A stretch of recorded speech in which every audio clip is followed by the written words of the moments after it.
Estamos de vuelta en vía pública y una de las novedades del día en materia de COVID, en materia sanitaria, es este permiso de pase de movilidad que anunció ayer el presidente de la República y que hoy ya se explicó con más detalle y profundidad a partir del día miércoles se inicia.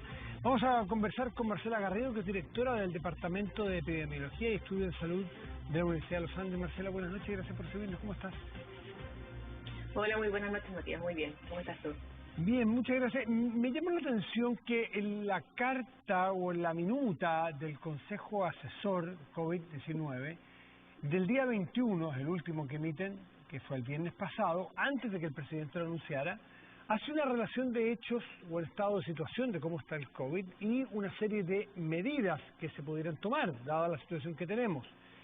Pero plantea que pudieran habilitarse más libertades a las personas en nuestro país cuando el nivel de contagios esté estabilizado o a la baja, pero toca que está al alza. Entonces da la impresión de que ahí se produce una discrepancia entre el Consejo Asesor y el presidente y las autoridades sanitarias del gobierno. ¿Cómo lo ven ustedes? De la misma manera. Creemos que, de todas maneras, los casos o la situación epidemiológica actual no está controlada del todo como para poder dar más permisos y partir con este pase de movilidad que en el fondo va a permitir que la gente tenga un poco más de libertad. Los casos están ahí, o sea, tuvimos una disminución muy leve las semanas previas y ahora de nuevo estábamos con mayor cantidad de casos, por un lado, y por otro lado con el sistema de salud que está con una ocupación de camas críticas cercana al 95% y no hemos podido bajar del 92%. Entonces tenemos un sistema que está saturado a puertas del invierno, que esperamos lamentablemente que, dada la menor ventilación y la mayor aglomeración de gente, probablemente va a tener más casos tanto de coronavirus como de otros virus o de algunas otras enfermedades que van a establecer una mayor demanda para el mismo sistema sanitario. Ahora, claro, están las variantes, por mucho que esté cerrada las fronteras, hay variantes que amenazan, la variante india, las variantes, esa es la más novedosa, la que está en Brasil, entiendo yo, dando vueltas, y otras. Está el tema del clima, que tú narrabas también, pero por otra parte, Marcela, es taparse los ojos si no vemos que las cuarentenas están haciendo poco efecto porque la gente tiene una fatiga. Y decir que tenemos cuarentena es a lo mejor hacernos trampa en el solitario porque no están funcionando las cuarentenas, salvo gente particularmente responsable a quien yo me saco el sombrero y felicito. Pero la mayoría, y además no todos pueden, por las razones económicas y sociales. Entonces, hay una ecuación muy difícil de equilibrar allí. Sí, es cierto. Tenemos una población que probablemente está agotada de tanto estar, o que le han dicho tantas veces que tiene que quedarse en casa. El mensaje siempre ha sido quédate en casa. No se han dado las condiciones sociales, económicas, como tú bien decías, para facilitar esto, por un lado. Por otro lado, hay gente que puede hacer teletrabajo, pero hay otra gente que no puede hacer teletrabajo y tiene que salir a trabajar, y a pesar de que no son rubros esenciales, realmente esenciales, durante esta última cuarentena sobre todo se amplió el rango de rubros que de todas maneras podían seguir funcionando pese a la cuarentena misma. Entonces tenemos que las cuarentenas han sido muy prolongadas, que han sido laxas, que han tenido poca fiscalización, y la verdad es que ya es muy poca la disminución de la movilidad que se ve asociada a estas medidas, tanto fase 1 como fase 2. Entonces, esa cuestión que por los dos lados no calza, en la cuadratura no da cuarentena formales pero no existentes en la realidad en muchas partes, pero también contagio al alza, contagio, el R está sobre 1, las UCIs están creciendo en los últimos días y en semanas móviles viene con un alza, había venido a la baja, se frenó, pero ahora está un poquito al alza. Entonces, ¿qué indica la teoría, la academia, la experiencia, la poca que hay, porque esto es relativamente nuevo, de qué poder hacer y cómo consensuar estas dos ideas que son contrapuestas? Bueno, por ahora, uno de los caminos por los que se está optando, y no puede ser el único, pero uno de ellos es aumentar la cobertura de la vacunación. Y en ese sentido, aumentar la cobertura a aquella población que inicialmente era de mayor riesgo, como los adultos mayores y aquellos que tenían algunas enfermedades en particular. Y por otro lado, en este minuto, la estrategia tiene que ir más por apoyar a la población que es más vulnerable y ir hacia los lugares donde ellos están para poder vacunarlos. Esto es tanto en sus trabajos como en sus casas y en sus barrios para que realmente tengan la posibilidad de vacunarse. Por un lado, llevando la vacunación más cerca de ellos, pero por otro lado también facilitando la logística y también llevando la información correcta, dado que ha estado circulando en redes sociales, en internet, alguna información que más que informar desinforma y aumenta el temor a la vacunación. La fake news sobre la vacunación, que las vacunas le ponen un chip a uno, todas esas cosas raras. Exactamente. Hay algunas personas que son influidas por esas noticias y por otro lado porque a algunas les da miedo, dado que la vacuna, por un lado, es algo nuevo y no saben qué puede pasar de aquí a 5 años más. Algunas personas también se cuestionan eso, pero una vez que se empieza a vacunar el vecino, probablemente la cantidad de gente que se motiva a vacunarse va a ser mucho mayor y hay que apuntar a, y ya partió eso, en el fondo, el día sábado ya se vio que se habilitaron móviles y la gran afluencia de público que hubo para solicitar esas vacunas en esos puntos. Sí, Marcela, ¿cómo te lo explicas? Es primera vez y se venía pidiendo hace mucho rato que se pudiese vacunar los fines de semana. Decían que no había personal, algunas veces no había la suficiente cantidad de vacunas, me imagino. Es fácil decirlo, hacerlo probablemente es más difícil. Hay que ser empático con la autoridad sanitaria en ese sentido. Pero hubo una novedad, o sea, se hizo algo distinto, se vacunó el fin de semana y hubo una aglomeración y una sobredemanda. ¿Eso qué te habla a ti? ¿Por qué la gente se motiva? ¿Es porque no tiene durante la semana permiso o espacio? ¿O porque estaba el rumor de que podía haber una suerte de carne verde? ¿Cómo lo lees tú?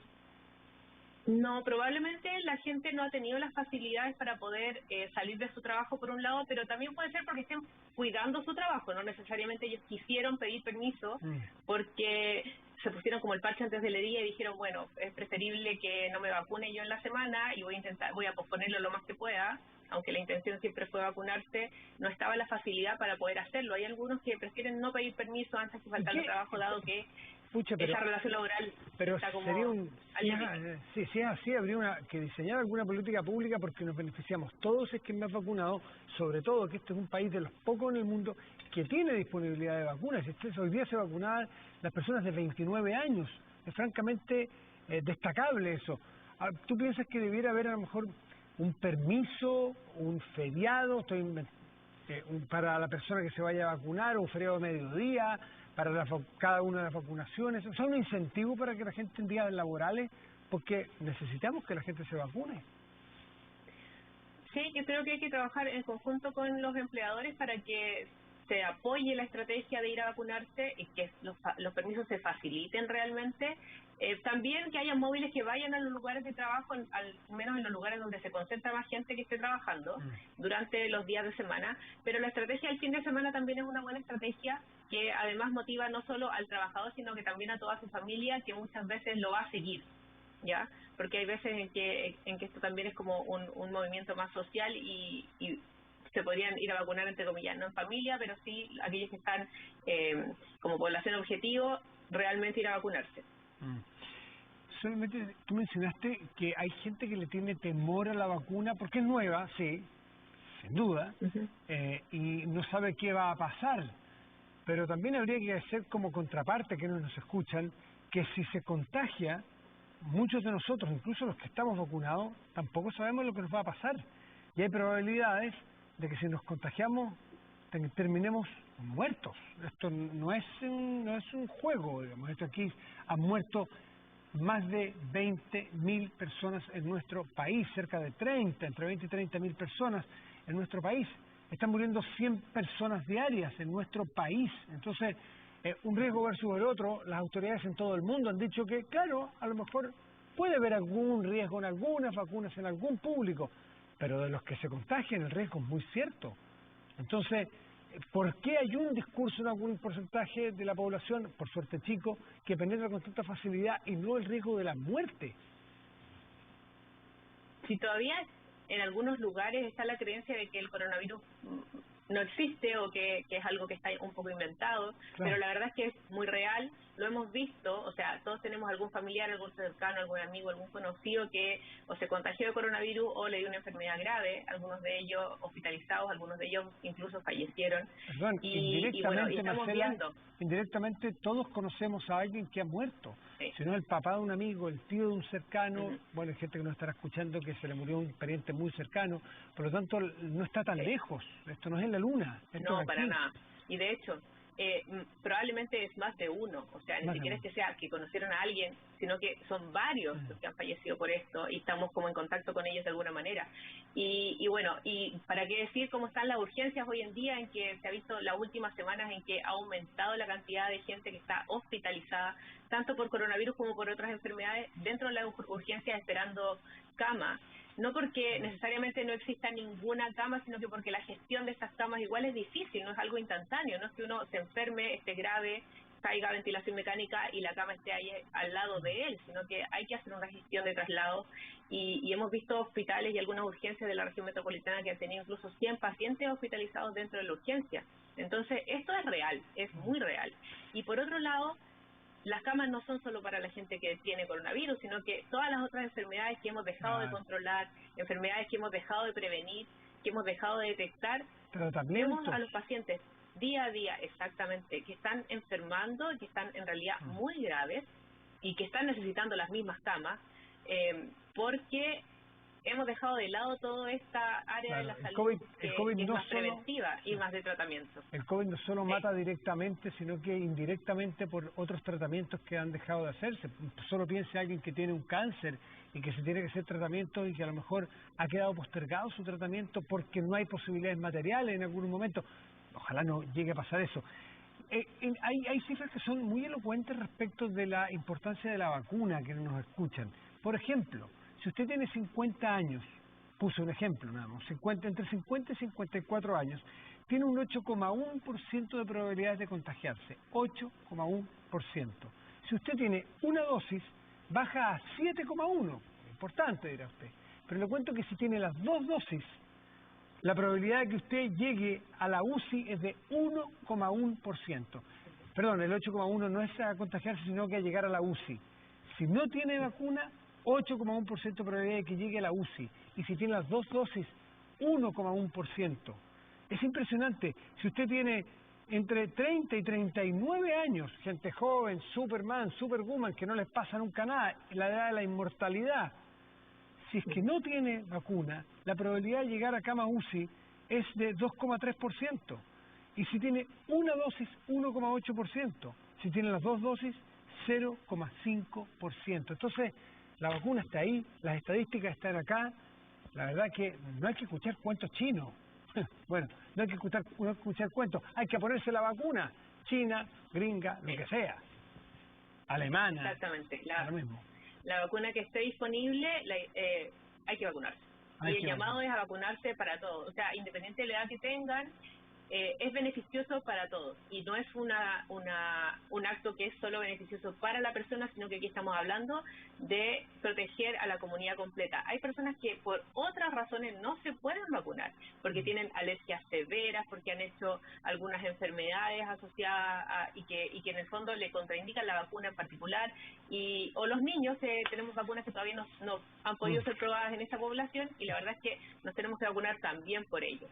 Y bueno, y ya sabemos que ahora las embarazadas se están empezando a vacunar, hemos visto un aumento de contagios dentro de las embarazadas y todo lo que eso ha significado, tanto para el proceso del embarazo mismo como para el momento del parto. A veces hay parto prematuro asociado, pero también el estar con la enfermedad mientras estás embarazada es algo que realmente se hace cuesta arriba, porque tienen más requerimientos de oxígeno, te enfermas de forma más grave y la verdad es que la invitación también es para vacunarse para esos grupos que también son de riesgo y bueno, y toda la población vulnerable en general que está, por un lado, sigue trabajando y por otro lado estamos viendo que se están enfermando, sobre todo gente que está llegando hoy a las urgencias, que cada día es gente más joven que se está enfermando también gravemente, cosa que no veíamos el año pasado.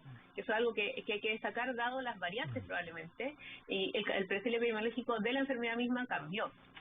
y además de eso, la gente de mayor edad ya está vacunada, por lo tanto no se está enfermando gravemente y no la estamos viendo en el sistema de salud, al menos de la urgencia de las UCI. Hay 7,6 chilenos y chilenas vacunadas con 2 dosis, por lo tanto estamos por un muy buen camino, pero a lo mejor con la curva como está, bueno, el Colegio Médico y ustedes acaban de decir también, hubiesen sido partidarios de esperar un poquitito más con esta movilidad que parte el día miércoles, ¿no es así?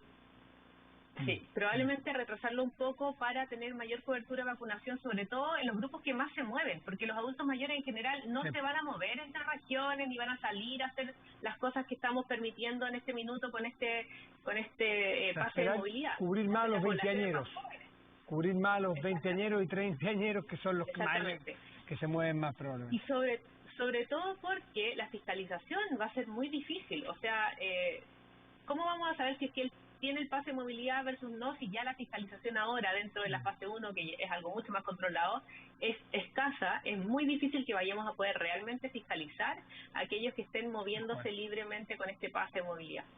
Marcela Garrido, directora del Departamento de Epidemiología y Estudios de Salud de la Universidad de los Andes. Gracias, Marcela, que te vaya muy bien. Muy buenas noches. Muy buenas noches, gracias. Hacemos una pausa y volvemos, espérenos.